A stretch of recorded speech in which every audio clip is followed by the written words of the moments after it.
Ja sam Vesna Bjelić-Bećagović. Radim kao urednik ekonomije i biznisa u Blic biznisu.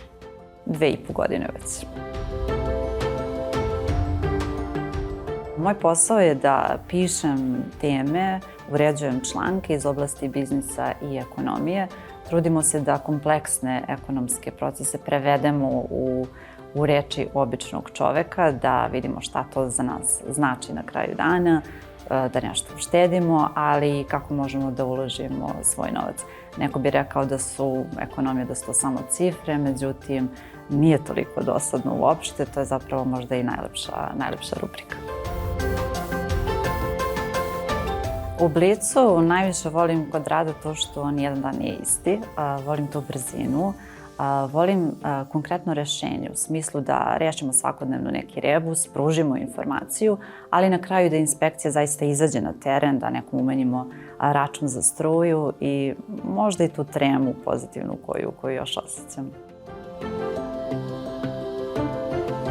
Za mene je Blic nemerljiva prilika za rast na prvom mestu, ali to je informacija, to je brzina, uticaj.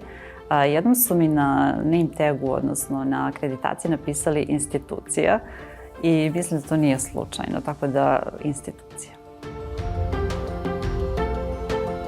Blic je u najboljim godinama, ambiciozan je, iako je počeo mnogo rano da radi, uvek je na prvom mestu svuda, ima sve informacije iz prve ruke.